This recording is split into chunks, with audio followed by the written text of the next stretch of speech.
This week in the restroom, we get our skeletons in the closet out over a rom-com turd from 2009. We've got Christmas Carol spirits, misogynistic one-liners, female sex objects, warmed-over romance, and actor Matthew McConaughey playing a character so repulsive, he makes a human rights trafficker look like a Peace Corps volunteer. It's Ghosts of Girlfriends Past. And before we flush it, we're going to take it out and play with it a little.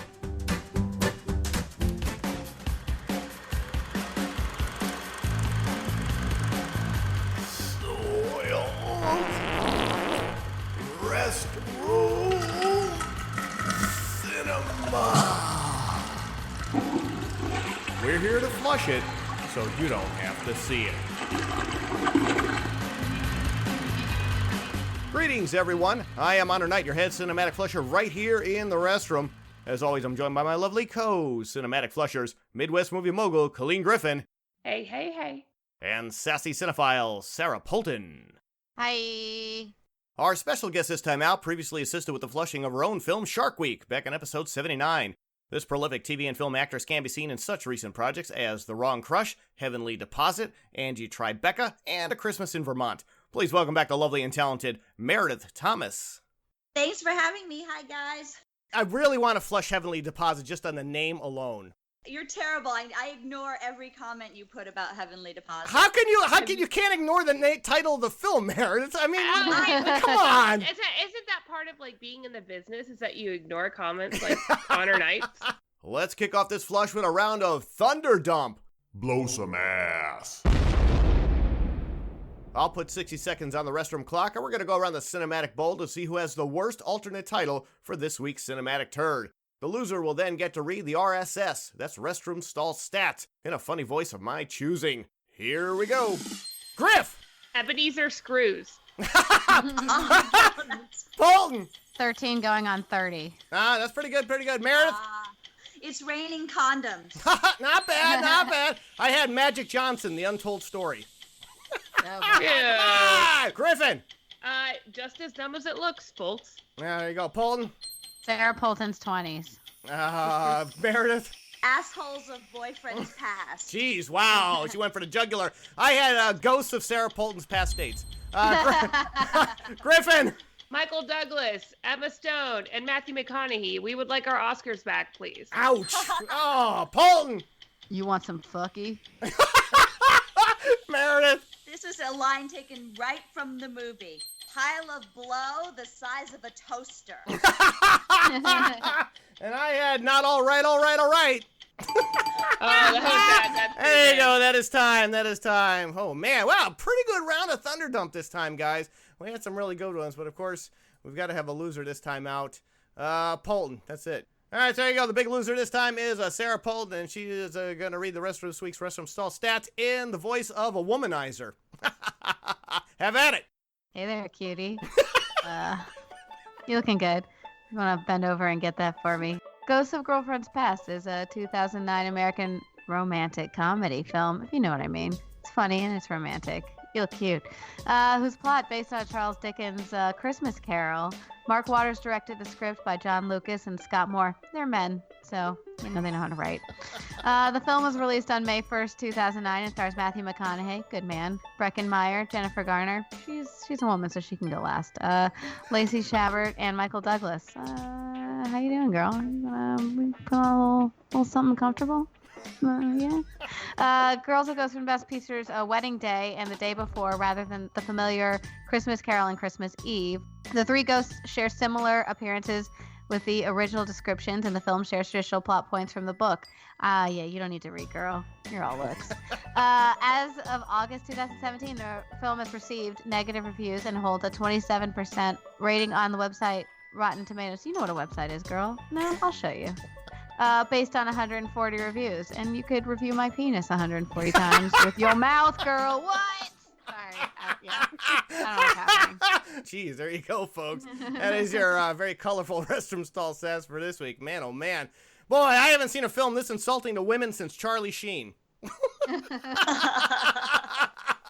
remake A Christmas Carol yet again, but with a bigger asshole than Ebenezer Scrooge. It's like if they made A Christmas Carol with Donald Trump. Oh, yeah. boy. Comes as no surprise that McConaughey would play the villain in The Dark Tower when he has such advanced prep by playing a womanizing asshole in this film. Man, oh man. No, that makes like, his Satan-ish character look like preferable. This is like McConaughey without the charm. He really doesn't have a lot of charm in this movie. Yeah, and the script, John Lucas, I didn't look up Scott Moore because I don't care. But he was responsible for like some of the douchiest scripts. Hangover 1, 2, and 3, The Change Up. Most of Meredith's work. Oh, no. Hey, yeah, you're really, and you wonder why we have trouble Hey, getting what? guests Yeah. on the podcast. Haters gonna hate. Well, Haters this gonna may hate. maybe Miss Thomas's last appearance on the show. Meredith, you never met Matthew McConaughey? Have you ever met him in your travels in L.A.? No, I have not. As someone who's like dated primarily assholes her whole life, I found Join the- it preach. really Oh, charming. yeah. I was just like, oh god, yeah, he was just classic asshole hotness to me. I Yeah. thought Alright. If this personality of the character looked like Matthew McConaughey did in A Time to Kill, I would have been like, never mind. I'm done for. Here's the thing, though. A lot of these guys are charming when you first meet them, and then you discover they're a scumbag. And this Right. guy's supposed to be a charmer, and And he he's is not. not. No, his charm goes out the window. Speaking of charm, Sarah, didn't you think this was like the Shep Rose story? Yes. Yep. Anybody who watches Southern Charm on Bravo, Oh, Jesus. this is Shep. You think everyone who worked on this turd was paid in condoms and hand sanitizer? I guess that's my final note on that. oh my god, we're gonna talk about. Okay, that it's pretty way gross. too Yeah, it is pretty deep, gross. right? All right. Oh, and we're also I'm gonna We be will. paid. Yeah, speaking of like being sanitary, we're also going to talk about that wedding cake. New Line Cinema. Welcome to the film that put them out of business. Hey-oo. But yeah, Aw. My first major film was with New Line. Was it really? Which one was that?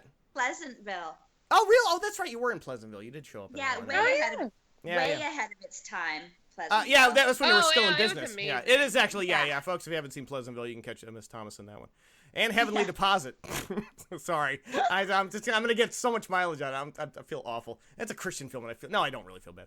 Apparently, the budget ran out when it came time to render that awful Google Earth zoom in on New York. That opening shot where it zooms down into his car. That was real cheap. well, cheap, no, real cheap. obviously there was no like real budget because they would have CGI'd like his face down when he was supposed to be playing the younger McConaughey.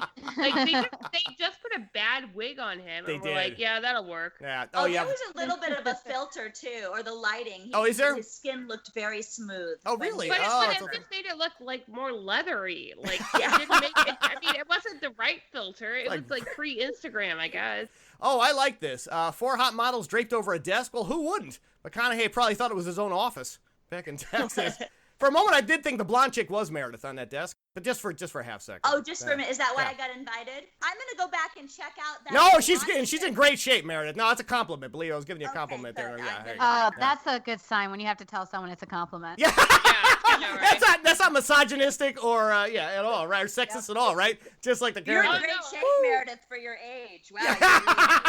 No, I feel like they showed this film for Misogyny 101 at Trump University. You can I have tell 4 it's degrees from Trump 2009, University. though, because if it was Trump, he'd be like, "Oh, it was 2009. I was just a young guy. I could say things." I mean, it's so politically incorrect. Like I was writing down, I was like, "Okay, 2009, retard, fag." Oh, yeah, we'll talk- yeah, there- Oh my oh, God. yeah, that's- when they dropped there's some bombs. The ultimate F-bomb. I was F-bomb, like, yeah. Yeah, there's What? that's coming up. I do cite that. and you know what else Mark Waters directed, right? No, what was he known for? Mean Girls. That's his. Oh, most- really? And That's that's his- kind of what's her name, Casey. Oh, Lacey Chabert, yeah. Chabert. Oh, Lacey yeah, Chabert. that's why I was like, oh, that's why she's in this movie. You want me to book them? Sure, but we'd also like to keep using that stereotypical accent that makes actress Noreen DeWolf sound like she works at the Quickie Mart. Is that her actual accent or not? Or is she no, doing? but I mean, I No. think they Thank were trying God. to imply that she was Indian. Yeah. Because of the karma comment at the Right. front. And She's but not? No, she's. No, in- she is, but like She's- they like. But she doesn't made have that it, like, accent though. She doesn't have that accent. I mean, a heavy accent. It's a heavy. No, like, No, no. but she almost looked uncomfortable doing it. Like you could tell, like maybe they were directing her to do that, and she was like, okay. So basically, the opening of the film is Mr. McConaughey. He's a photographer of high-end fashion models, and this is just the introduction scenes of him walking in and taking off his jacket, and you have the Apu assistant, and he's taking quick pictures of women in lingerie because apparently he only likes to work in lingerie, like me. I only prefer to work in lingerie, but That's true. Honor's the model, though. you know So, it. what, are you wearing a nice garter belt while you're A very nice garter belt. I don't like your music, but I really dig your look. Wait for McConaughey to be both racist and misogynistic barely 3 minutes into running time. It usually takes me a good 5 minutes here on the show. So he's got me beat this week. Anyway, anyone want to take bets as to how many STDs McConaughey's character has by this point? One of my titles was almost an STD Carol. Like, My this God, just feels like an elaborate way to inform all your ex-girlfriends that you gave them chlamydia. this But guy. it was actually Oh, wait, very is that how you should confusing do it, guys? because The condoms never came down. Is it going to rain condoms? Oh, They later showed on, us- right? We never see the condoms. I don't. Yeah, like, so what were they implying that he wore them? It was very odd. That was the twist, is that he actually wore condoms. He's the type of guy that just says, "Don't worry, baby, I'll pull out." Well, no, he's probably one of that new trend. What is it? Sleething? What? What? Oh, where What? they take the condom off and Where like. they- Oh, Yeah, that is oh, so God. really. His character would totally do It- that. yeah, but would Oh, I totally yeah, do that. you mean Right. like the Julian Assange? Like, whatever movie? Hey, Lynn Collins called. She'd like all of her John Carter bronze tanner back, please. Was anyone else mesmerized by McConaughey's tan in this turd, or was that just me? Oh my God, it was so Woo! distracting. We talked about it a little earlier. Yeah, rawhides, like tan leather. It's crazy. He's darker than anyone else in film, including that Indian chick. I think he may have had some work done, and you know what? Props, because it is good work. That's basically the LA look, right, Meredith? Everybody's just walking around looking like handbags. Well, 2009 would people spray tanning then? I don't know. Oh, you didn't spray tan in 2009 for Pleasantville? What, that was like 1999. All right. Oh, I forgot, Meredith. Yeah, well, Meredith, you're dating yourself now. You got. I was giving the you. 1950s Yeah, yeah. for me. That movie wasn't black and white, Honor. All right. I know. I did get colorized, but I had no tan. Yeah, no tan. Okay, good. All right. I don't know if 2009 was a spray tan year. I guess the Jersey Shore was still in the air, wasn't it? Yeah, but that was when, that was actually why spray tanning started to go out, was because of Jersey. People, Jersey Shore, started to hit its peak, and people were like, nah. Just listen to my music. I am more than my look. In case you're wondering what degrading female roles were like pre-Wonder Woman, welcome to 2009, ladies.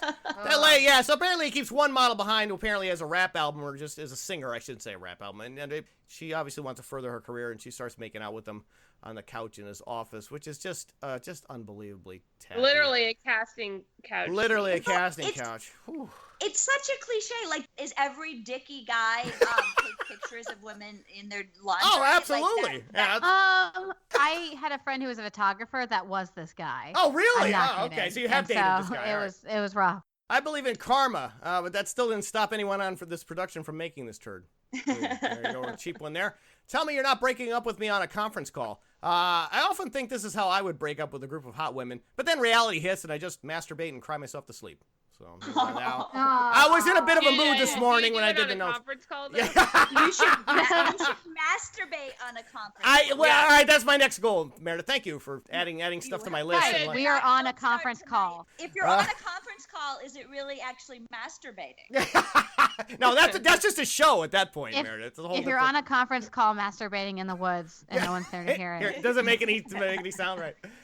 Don't listen to these women. They're crazy. Hey-oh. Some lines you don't even need a joke. Am I right, ladies? Am I right? Come on. All right. Oh my God. That's a line. There you go. Thank you for the sarcastic laughter. We appreciate it. You're the biggest jerk ever. Well, not the first time I'd hear that line in the restroom. So, okay, I circled it right back to me immediately with the following line. It's like I wrote the script. And to paint the listeners a picture, what's happening is after he's making out with this chick, in between making out with this chick, he has a conference call with 3 women that he breaks up simultaneously. I guess on Skype. I don't know how that's done. He basically tells them all at the same time, which is really, again, they keep hitting you over the head that he's an asshole, but I think they could have done it a little bit more subtly, and we would have still got the point. But this goes on for a good 20 minutes before we even get to the actual movie. This is just his introduction scene, and we get he's an asshole. We get it. We understand. We don't need all these scenes illustrating the fact, but all right. Okay, here we go. We'll forgive McConaughey for not driving a Lincoln up to this mansion around the 7-minute mark and talking to himself in the car this time. All right, he was driving he had a Jaguar, in case you folks are... Well, that would have been money. Wouldn't that have been great if we'd done it? Hey, we talked about it. So basically what he has to do, he gets a phone call. His brother's getting married, and he has to go to the wedding, basically. It's a weekend wedding event up at this big mansion in upstate. I think it's actually filmed in Massachusetts, somewhere up there. Meredith, have you ever been to a weekend wedding? You ever been to one of these big shindigs? I've been to very few weddings. I don't have good luck with weddings. All right, that could be for a good reason. So yeah. All right, we'll leave it there. No, but I am from outside of. It was pretty to me outside of gorgeous. that area, but no, I've never done that. That whole like sleeping with a groomsman thing, like that's weird. Fun. I've never had that experience. All right, well, I've never been invited we'll to we'll one let of you those. know. I don't know. Okay, and Sarah, you guys ever done this weekend? I've never done one of these big Yeah, elaborate things. Oh, you I've have? done a weekend wedding. Really? All right, so Sarah's but done it it. was never like on site. Sarah, did it go down like this though? Was it the same as this?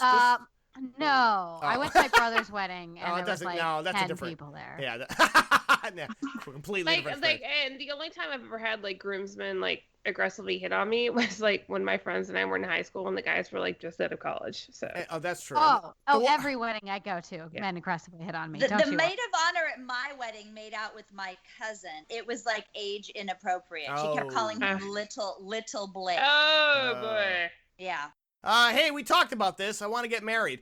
Someone please slap Breckin Meyer before this film gets any more out of hand. I don't know. I could have read that a little cleaner, I guess. All right, we'll keep going. So basically, Matthew McConaughey shows up. He's the brother of Breckin Meyer is in this film, and they have to. He's trying to convince him not to get married, and he's going to marry this lovely woman. Basically, he's going to be a jerk for a good chunk of this running time at this wedding. I can make it look like an accident. I don't think actress Jennifer Garner slowly turning into a living skeleton is no accident. Did they not have craft services on the shoot? Well, no, Yeah, I think she was like stressed not eating because of who she was married to. Because she was in this film? Hello, she was basically married to the subject of this movie. Oh, is that what was going on during this time? that's Also, all. she doesn't look like she wants to be there. She looks like every line she has to deliver looks like it's done at gunpoint. Well, she had to accommodate Homeboy's career because he was trying to make a comeback. So. Oh, this is all okay. This was during the homeboy time. All right, so there you go. That explains the look on her face. This was when he was like on his slow rise back to like directing Glory. Man, okay, so yeah, we're gonna let Jennifer slide on a lot of this. Then, I really think he was like, well, you need, and she's like, okay, well, I just want you to be your best self, and now, and it finally got to the point where she was like, you know what, fuck off. I am not a cop, but you are unfortunately appearing in this god-awful rom-com. Was veteran actor Robert Forster suffering from dementia when he agreed to appear in this turd? Here's an actual actor. I thought he thought it was like, it's a check, and I can pretend like I'm at a wedding. He probably did. He's a wonderful actor, and he's been around for, decades. And he's still alive. I thought he was dead. My first joke was that this is the movie that killed him, and then I had to look him up. He is still living. So, Robert, if you're listening, Oh my God. we apologize. Yeah, don't come after me, dude, because he's hardcore. But yeah, he's in this film, and he's just there. He's just, again, a paycheck. Meredith's done a few of those, right? You've done more than your share of paycheck movies. Of paychecks, certainly. Yeah. And then some. Yeah. More than a fair share. Yeah, more than of she wants to. paychecks. Yeah, admit on But you mic. know what? Somebody says, hey, we got Michael Douglas, we got Matthew McConaughey. They give you the whole list, and then you're like, okay, yeah. And then you convince yourself that maybe it's better than it is because they all said yes. And then it turns out to be not that case. No. So that's how it works. Okay, so if they called you, Meredith, and ran down this whole list, you would have just did it, right? Yeah. All right. Like, why? Yeah, why wouldn't you do this movie? If you look at the cast list, It's called self. It's called. Make on something like that. I know, but it is called self-respect. I would have looked a little bit more into it before signing that contract. All right. no, you look We're at on the a show name. called Soiled Restroom Cinema. What do you mean self-respect? All right, What are you talking about? that was a party. This is not. Was anyone else losing their minds over McConaughey chucking out those expensive wedding decorations into the fireplace around the 12-minute mark? That shit ain't cheap. He has nothing to do with the What a wedding dick. besides attend. Right, so he goes into his bedroom. He makes an ass of himself initially, and he goes into his bedroom, and they have all the rooms decorated for the wedding, which I thought was really nice. And this jackass No, is. that's weird. That was weird. Oh, that's That weird? was not nice. Oh, No, yeah, no, it's not nice. yeah, they did go overboard, but the They thing went is, overboard. They was like, okay, we get it. It's a wedding. You don't Okay, so decorate every room in a mansion All right. when you're having a wedding. So you're on McConaughey's side in this. All right, so maybe I was just freaking out over the price of the stuff he was throwing away. No, it was ridiculous that room had wedding shit in it. It was only there because the script said it did. All right. And the thing is, it seems like they couldn't decide if they wanted Lacey Chabert to be like a psycho bridezilla or just like stress and like particular. We didn't know what she was doing. She goes all over the map. I think she had some really interesting comedic moments, but the only woman that is at all redeemable in this film really is Jennifer Garner's character. Every other woman is just it's a jerk. It's just crazy and I loved Emma Stone. I personally. All right, we'll get to hang out. I'll agree with you there. But that's not. She's not a character. She's a ghost. And she's 16, so she could. There were very few women with any real redeeming qualities in this film. Right. So I appreciated Jennifer trying to do something, with it and be likable. The whole asshole thing you do is to get insecure women to sleep with you. Deep down, you're a big sweetheart. And I said, or you're probably just an asshole. I'm tired of hearing that thing. That you're going to act like a jackass just because you're insecure and you really are a nice guy. That's not true. Most of the guys that act like a jackasses, guess what? They're actually jackasses. I've learned that the hard way. But I'm bummed. It was like this whole movie was written by one of those, those books that tell you how to, insult the girl that you like. Yeah, negging. Yeah, it was like the whole book was this horrible self-help book on how men can get insecure women. No, remember the pickup artist on VH1? Yes, Mystery. Yeah, Mystery. Yes, the Mystery Method. I have that book. Mystery was the ghostwriter on this script. I swear to God. Where are the figs? Seriously, where are the figs? Welcome to red flag number 1 for not marrying this woman at the 15-minute mark. No, Lacey Chabert is like the Susanna Hoffs of this turd. Just because she kind of looks like her, not because of the way she's acting. But she's acting a little bit banana nuts here, and I don't know if that's warranted. So basically, they have a rehearsal dinner, and everybody's at the rehearsal dinner in one of the rooms, and they're all served their salad, and she comes in and realizes there's no figs in the fucking salad, and starts to have a meltdown right in front of everybody, which I thought was grossly inappropriate. And actually, that happens. Does it really? Is this normal? Oh yeah, there's a whole they created a whole series about bridezillas. Yeah. Yeah, but there's no reason to be fair. behaving There's a lot of pressure on you. You spend what, $40,000 for one day? Oh, yeah. Like, forget it. And if something goes wrong. And for one day, that's probably not going to last a lifetime, and everybody knows that. So. Well, and the thing is, her dad is a military general too. I mean, I'm sorry. Yeah, she's going to be tightly wound. But they couldn't decide what they wanted to do with her. No. Because she was actually more understanding than she should have been in certain aspects, I thought. Like, especially concerning Connor McDick. I don't remember. All scotch and no carbs. The only approved diet here in the restroom. Drink up, folks. Love. It's a magical comfort food for the weak and uneducated. McConaughey lays out some drunken truth bombs around the 17-minute mark like he was giving a TED Talk on how to be completely miserable in life. So he starts dishing out all really inappropriate conversation to be having at this rehearsal dinner. How love sucks. People shouldn't get married. Just again, reiterating the fact he's an asshole, but why do we have to have 20 minutes of it? We could have got the same stuff in 3 minutes. And a man they like need that to show us, not tell us. That's the problem. And he had to be charming, and then we had to see the asshole in his off moments. Why would a smart woman like Jennifer Gardner's character fall for that dick? She went to medical school so that she could because some of us want to try to fix people. Well, that's true. I know. You don't have to be a doctor to want to fix broken men. We all. That's absolutely true. Whoa! Never touch a man when he's hanging a wire. Michael Douglas shows up on screen around the 18-minute mark, decked out like a Vegas casino owner. His look was really bizarro with the. I understand he was supposed to be this rich gigolo, but he looked like Joe Pesci in Goodfellas, trying to do an Elvis impersonation. Yeah. Like the Hugh Hefner of this film. So basically, he's the. Was it Bob Marley? Was that the first ghost in Christmas Carol? Who was the first one to show up to tell him there was going to be 3 ghosts? Jacob Marley. Jacob Marley. God. Yeah, Bob. Bob Marley. Now, Joe Marley. wait a second. If Bob Marley showed up, this would have been a way better movie, huh? The Ghost of He wasn't draped in We like be marijuana. jamming. Yeah. Huge cloud of pot smoke. But that would have explained the whole 3 dreams. Yeah, that would have. So he's the Jacob Marley, and then he says the line, "Tonight you're going to be visited by 3 ghosts," and that's what I wrote. God damn it! I thought I rented Ghosts of Girlfriends Past, not A Christmas in Vermont. Hey-o! Christmas in Massachusetts. You got to keep up.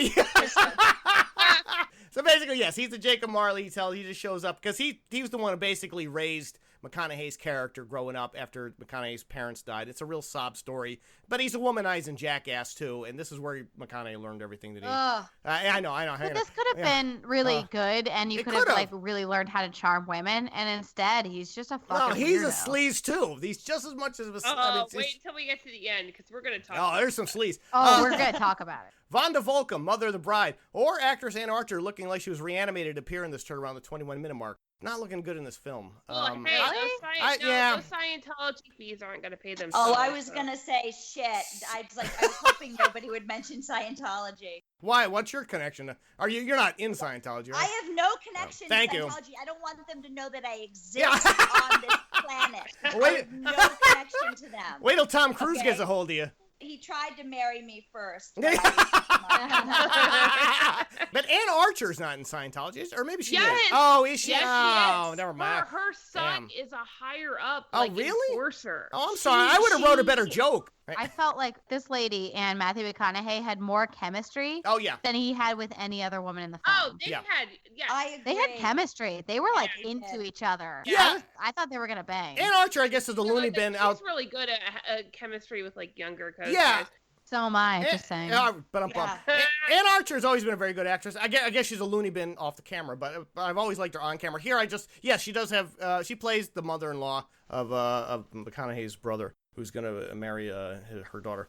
Oh yeah, because he honestly feel her up because that's what you do. Yeah, he tries to fuck her, but the thing is, that's her one scene. She has 2 lines after that, and she's done. Like she's barely in the movie. This is it. Yeah.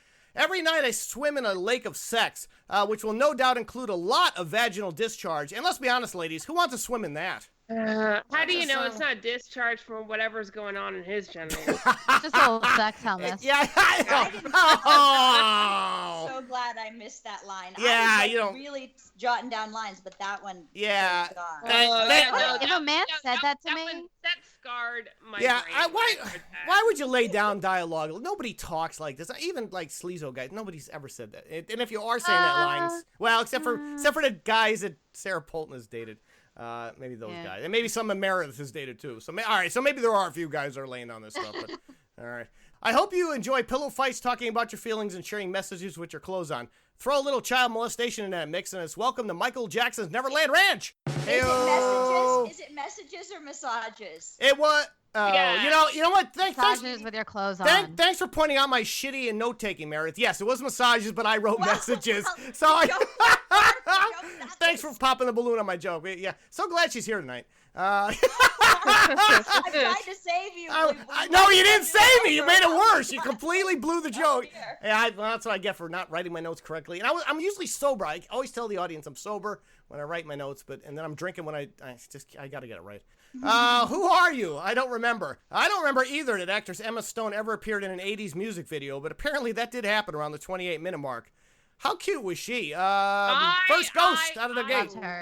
Oh my God. He's adorable. She was so fun, and she committed 120%. I think for another film, not for this film, she committed 120%. I like her. I thought her character was kind of cute. She's the first ghost, the ghost of Christmas past, or wedding past, or relationship past, however you want to phrase it for this film.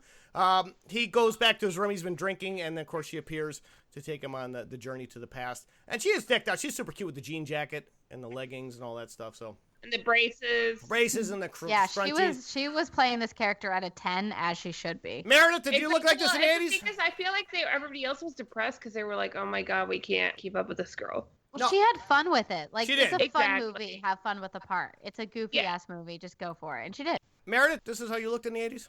Yeah, totally. I had that permed hair. Like the only thing I was missing was those freckles. Okay, so yes. Which were adorable on her. No, I had the braces. I had like Nice. a bad perm. Nice. And jean jacket. And oh my God, I have a picture that I look just like that. You're the best, Jenny. Damn, McConaughey's character was trying to score poontang even when he was a kid. Now that's commitment. That kid was macking on her. So basically, he takes him back to the past.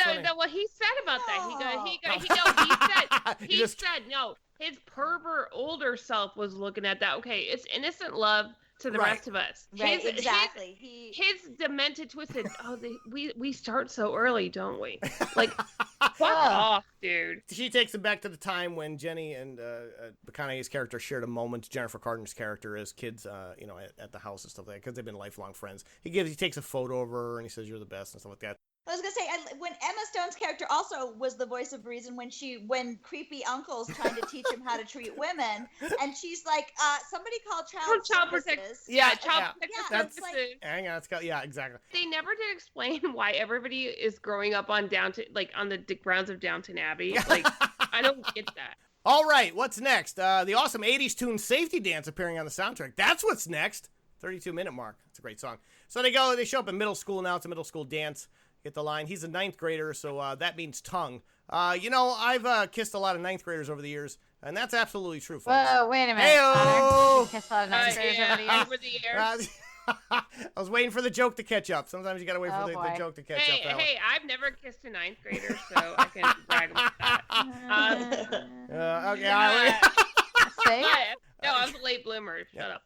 Me too, girl. Me too. All right, Meredith, were you a late bloomer? Did you kiss a 9th grader? I was just trying to rack my brain about who I may have kissed in 9th grade. I know it was a while ago. I don't think I kissed anyone in 9th grade. Wow, you either. Late bloomers all around here. Huh? 10th grade, though. What's up?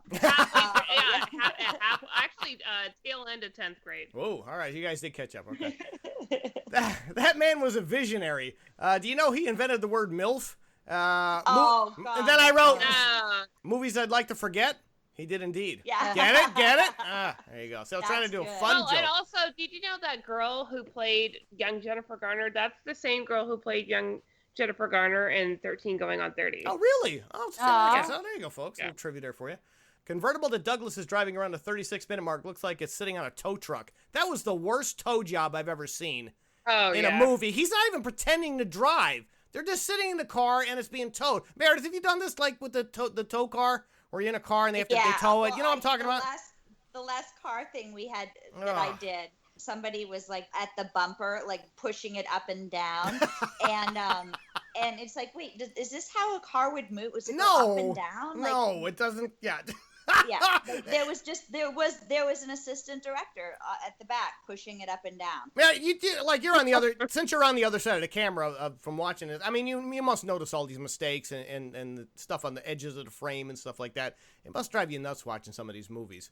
I get excited sometimes when I see them. Aw. Okay. But it spoils things too because you can't get lost in it. I can't get lost in the wonderful dialogue and performances when that's a good question, Meredith. Boom shadow. Yeah, I know that. But do you watch your own work, Meredith, or do you just do your job and walk away? No, I do. Like I read my reviews. I watch my own. Wow, work. Really? That's interesting. Wow, you're very narcissistic. We appreciate that. A lot of actors don't. They just do it and they'll never watch their own movies once they're released. And I always like to ask that question.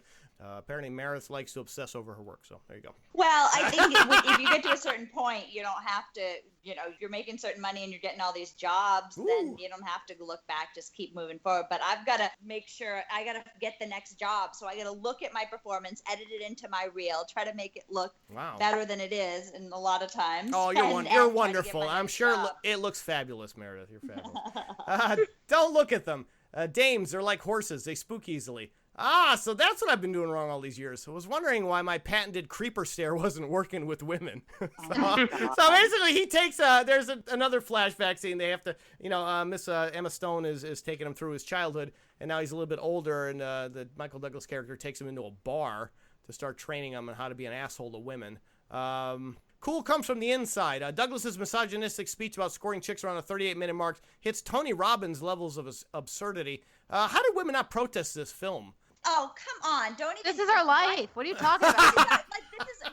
it's Wow. like, we live in a society where they wouldn't believe you if they just say you're a feminist bitch. Oh, see, that's the Yeah, problem that's then. inappropriate. Yeah, maybe It's that's like, dude, we're trying not to become handmaids here, okay?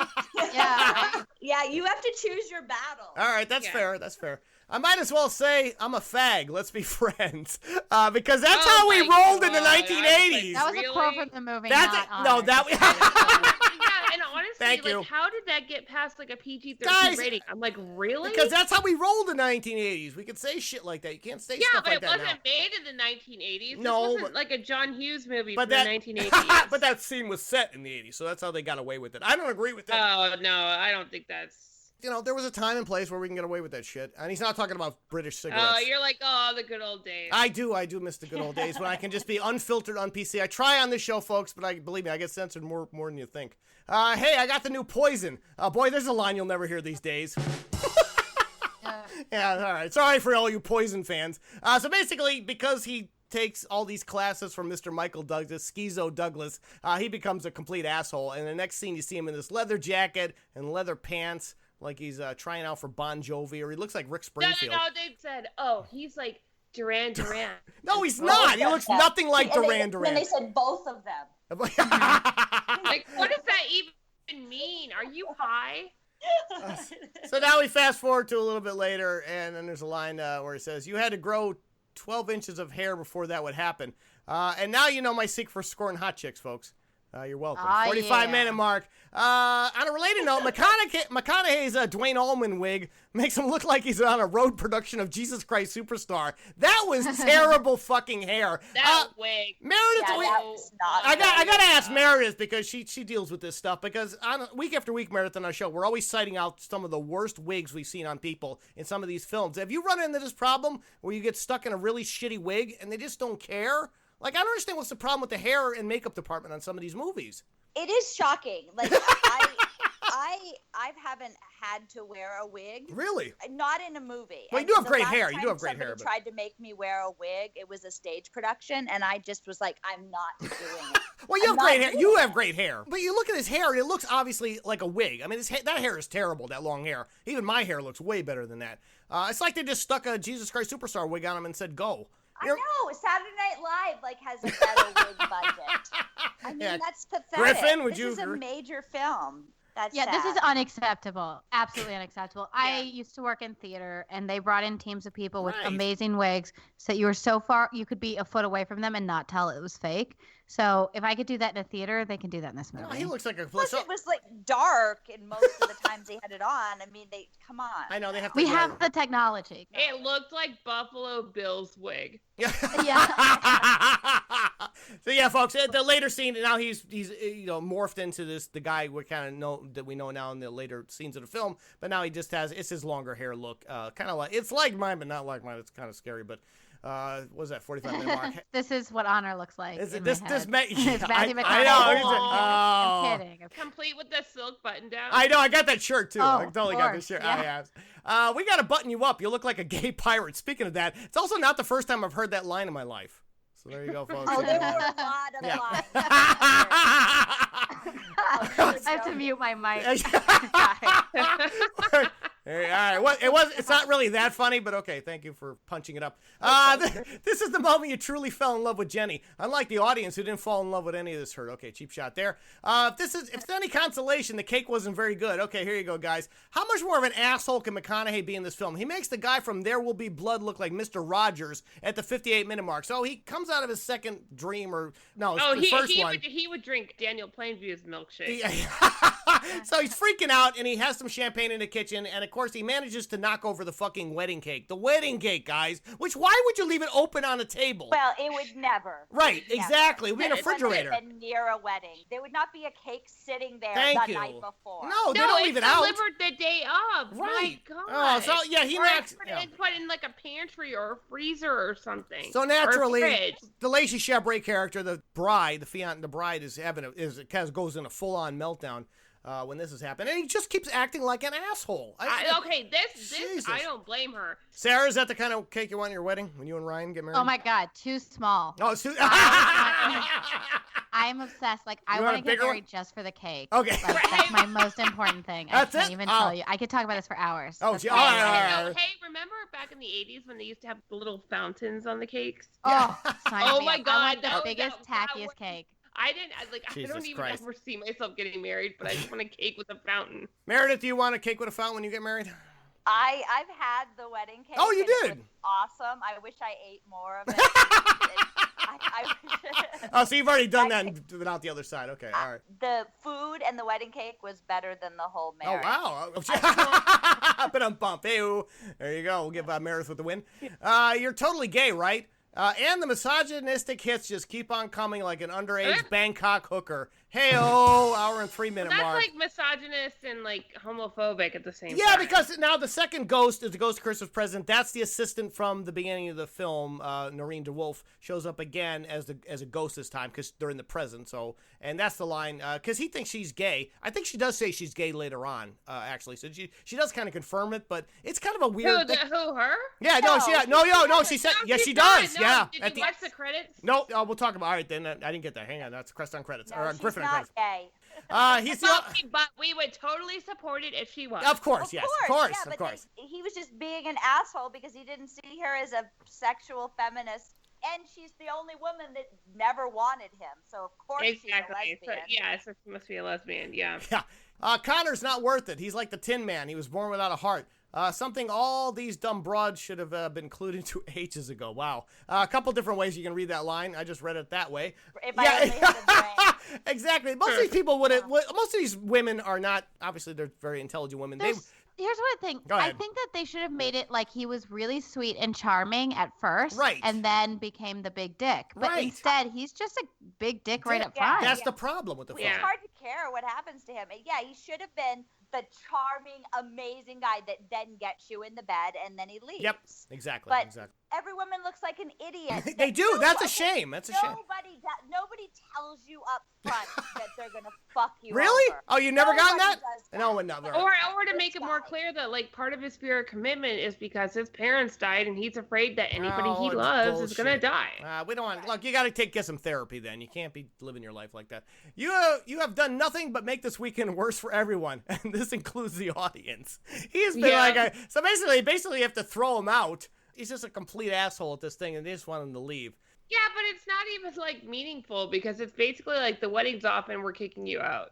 Yeah, exactly. So now during this time, So what? we hit the third and final ghost, which is a ghost of the future, and it's a really hot blonde model. Not the death. Oh yeah, he's like, "Are you my future girlfriend?" Yeah, I know. Yeah, of course. Yeah, Would you- he doesn't would learn you anything. like- Yeah, it's disgusting. Right. Yeah, would you like to be? That's what I loved about Emma Stone's character. She was like, I feel like you're not getting anything out of So this. she takes him into one possible future, and it's a wedding scene, and it turns out that Jennifer Garner's character, who he wants to be with and supposed to be with, is marrying this other guy that she met at the wedding. And then he says the line, she was always supposed to be with me, and clearly not, judging by your selfish actions over the course of the entire running time. Okay, they were reiterating that hour and 60-minute mark. Then, of course, we get the death scene, of course, if you're familiar with A Christmas Carol, and the line is, looks like we're all here, including Breckin Meyer, who's decked out in some horrendous old age makeup around the hour and 18-minute mark. It makes him look like he's performing in a one-man stage show about Bela Lugosi. God, they even fucked that up. Is it all A-line budget? Did they just pay the top actors, Douglas and McConaughey, and they had nothing left? Yeah, I think so. I think the salaries. There's in nothing this left are, for production stupid. at this. Yeah, it's stupid. Yeah, there was no budget listed, folks. I couldn't look at how much money was blown. It had to be a lot, but there was no money left over for hair and makeup and wigs, apparently. It's just... his makeup is terrible. It looks Breckin Meyer's an old guy, and of course, now he gets thrown in the grave, and the women are throwing shit on top of him. And then of course he wakes up. And I can change. Yeah. And he wakes up in the bed and says, "I'm alive." Unlike this film, which died instantly at the box office. Hey-o. All right, there you go, right there.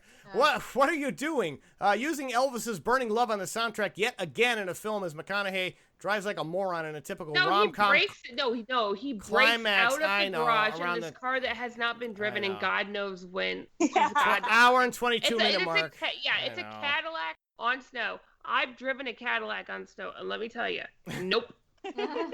So he goes. Everybody because of McConaughey running his mouth, he lets it be known that one of the bridesmaids slept with Breckin Meyer, his brother. And, of course, Lacey Chabert finds out. They break up. She calls the wedding off. And this is the scene where he has to go chase down the bride to convince her that love is grand and he must go back and marry the brother. I am begging you, don't run away. I bet this was what McConaughey was screaming to the audience as they were leaving the premiere before it was over.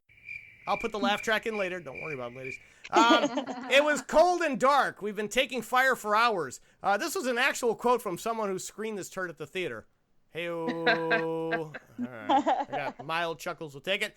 Congratulations, you did it. You survived watching this turd. Woo! So basically, he convinces her to go back to her brother. They have the wedding. He reconnects with Jennifer Garner, who they should not be together. Wait, at the can end we of this talk movie. about how they wheel out that cake that Jennifer Garner was trying to put back together? God. Oh, yeah, it looks Her amazing. bare fucking I know. hands. We would just get It another was cake. on the floor. I know. Yeah. You would just get another I was cake. like, I know. everybody's I know. getting E. coli. It's the famous Herb Ritz photographer couldn't have sprung for a Yeah. new cake the next Okay, day I when got he called ruined in a- everything. Exactly. Called in a favor. Yeah, why Just- yeah, yeah. there should have been a new cake, right? They put together the cake, and again, it's been That on the would floor. have redeemed him too as a character. It If would've. he was like, "Look, I pulled this cake 'Cause out. I I don't- got it for you." right. No, he doesn't do No. shit except say a bunch of nonsense, and he probably doesn't mean. Yeah, No. he gets Well, a good. he was he so gets a, generous. He brought his camera. Yeah. He said yeah, he would bring his exactly. camera to this. he Ugh. took some pictures. He gave a speech that was not embarrassing, and he kept a photograph in his wallet. He Exactly. barely did the minimum that it would take to be a good friend, and he gets a huge pat on the back for it. I just recognize this song, which no doubt resulted in endless apologies to REO Speedwagon over the years. Oh wait, but Oh, yeah. we find out that the way he convinces Jennifer Garner to give him a second chance is that he's had that Polaroid in his wallet the whole time. Hey, wouldn't you look at that Polaroid every time you took out your wallet and be like, "Wow, I really fucked that girl over"? Yeah, exactly. Right. Why would you? Yeah, it just doesn't make any sense. Yeah. We're ghosts, baby. We're ageless. Unlike this film, which has aged horribly since 2009. Oh So, my yeah. god! Oh my god! Okay, so yeah, the end credits is with Michael Douglas basically trying to hit on all the other ghosts. I was gonna say Griffin on credits. Well, first, and most disturbingly, Michael Douglas goes in reverse order at the reception. First, he goes to the ethereal Victoria's Secret model, ghost of girlfriend future, and said, like, hey, and she throws a martini in his face. Okay. Then goes to the assistant, and she's like, I'm actually at this party. Poor Noreen. Poor Noreen. But Noreen gets some Daniel Sunjata, which is Yeah, she gets the Doctors Without Borders. Oh, yeah. she's like, Gets I the don't have. best catch in the whole film. Yeah, she's like, I don't have borders either, baby. And Just an then accent. yeah, so then he's like, okay, third time's the charm, and goes up to fucking Emma Stone. Yeah, I know. He hits on a 16-year-old ghost. And Which, she goes, ew, I'm like 16. And then he goes, yeah, we're we're ghosts, baby. We're ageless. We're ageless, Yeah. baby. Dude, I wonder if he still used want that to- line on Catherine Zeta-Jones. I bet he. Oh, hey. I know, but it's like, dude, you still want to fuck somebody that looks 16 and has braces. Yeah, that was super gross. No. That guy was No. just never. That's the credits. Oh God. No, and then That's and then not also even the credits. yeah, yet. that's not even yet. Like, and then we didn't even cover the problematic bridesmaids. Holy Well, yeah, balls. that was that's a whole separate show. But just finish out the credits. Oh. Yeah, I know. Yeah, okay, and then they basically try to like rape the What?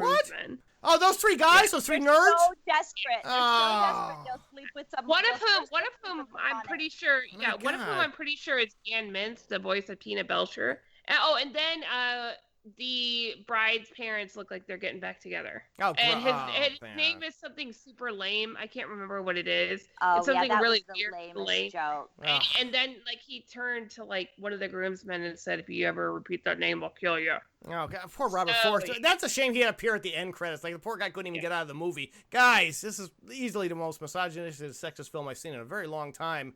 And that's saying something. Thank God we're not 2009 anymore. Thank God it's so much better in 2017. Oh, yeah. Look, all I can say is, if I were Jennifer Garner, this movie would end very differently. He'd give me his passionate speech at the end, and I'd give him the finger. Would and you walk really? out. Would you actually really? You would not get back together with this guy, even if you were lifelong friends? And all That's that? not a no. That's a hell no. Wow. Yeah, because he had a Polaroid in his wallet the whole time that he could have used to be like, listen, I'm a dick.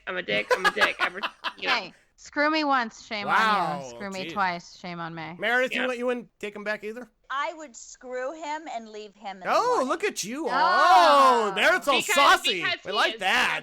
He All right. is just as dumb as he looks, folks. All right, all right, so there you go, folks. That is Ghosts of Girlfriends Past for this week. We took it out and played with it a lot longer than we should have. Can we flush it, ladies? Can we please flush it? Take a Polaroid of it and jam it down. You know what we can flush it with? Go ahead. A Zima. Zima.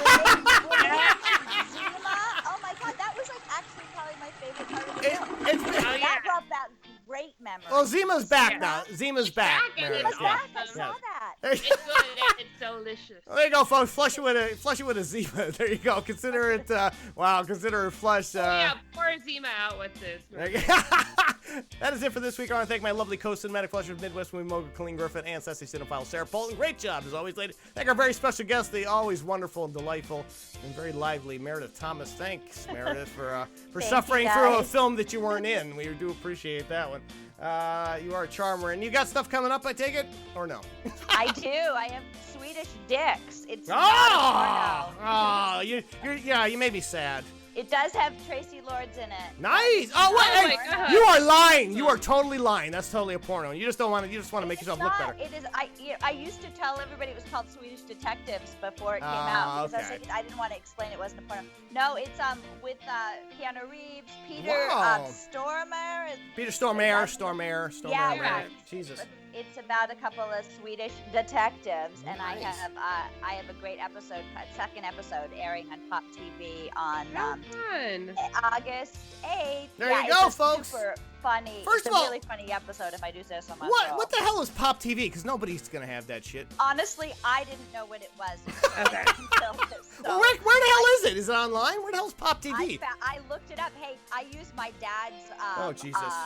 My dad's, from in Florida, so I use his internet, and you can find it there. Because I already looked it up. All right, so there you go. You can check her out on Pop TV, folks. If you can find it, she'll be on Swedish Sticks. That is it for this week. We're gonna be back next week to torture you with something else. Until then, say goodbye, ladies. Good Bye-bye. night. It's very nice. We got our first decent one of this year. Woo! Hi, this is Nora Crest, and I want to thank you for listening this week and every week as we flush these turds down our cinematic bowl here in the restroom. If you haven't already, please subscribe to us on iTunes and Google Play Music so we attract more listeners and you don't miss a single episode.